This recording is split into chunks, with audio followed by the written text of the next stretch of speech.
Thank you very much, Mr. Johnson.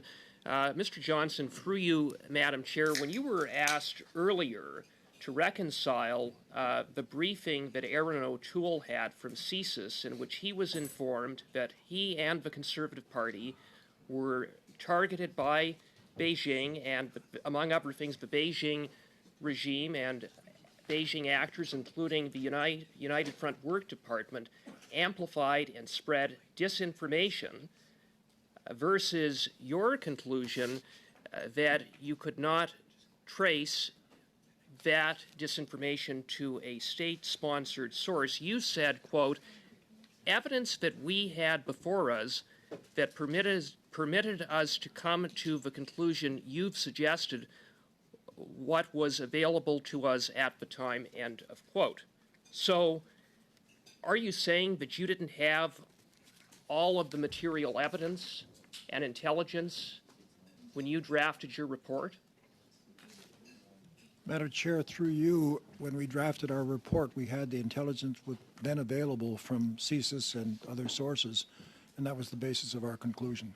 You had intelligence, but you said it was based on what was available to us at the time, and that, quote, much greater step in terms of what should have been done, close quote, was what you said in answer to your effort to try to reconcile what you said versus what Mr. O'Toole said based upon the information that he had received from a CSIS briefing. So again, I put it to you, how do you explain that? Madam Chair, we reported on what was available to us. What transpired in the discussion between the director of CSIS and Mr. O'Toole, I don't know, but the issue of who selected the CSIS information that you relied upon in your report? We had significant information, Madam Chair, from CSIS, and we had information, of course, from other agencies such as the National Security Advisor and so on, and direct testimony from heads of the different agencies. I would submit the only way to reconcile what Mr. O'Toole says versus what is in your report is one of three things. Either you omitted material information, you misinterpreted that information, or this government withheld that information from you. And I will put it to you more specifically that at page 25 of your report, you, in reference to the September 8th Global Times article that contained disinformation, the Global Times being a Beijing-controlled entity, at page 25 of your report, you state that with respect to that disinformation from the Global Times, that, quote, the recirculation could not be attributed to any state actor. How did you come to such a conclusion?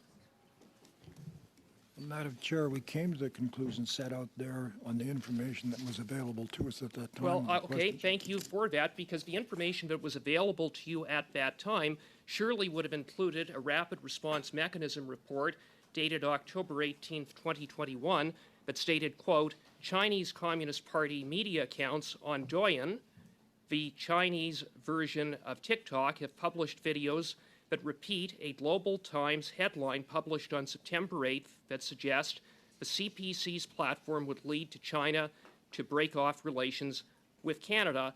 A Communist Party media account, including one Douyin account that had 26 million followers. You had that information, so in the face of that, why did you say that the Beijing regime that there was no evidence that the Beijing regime was involved in the recirculation of that disinformation?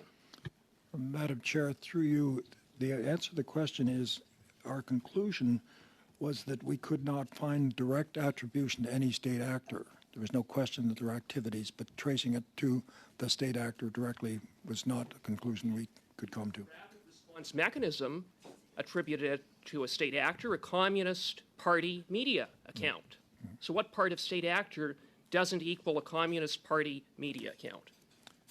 Madam Chair, if I understand the reference, I'm looking at our report would speak about WeChat of an article from the Hill Times. Is that the No, reference? it's the Rapid Response Mechanism report of October 18th, 2021, one of the very few documents that have been produced to this committee. Surely you had seen it.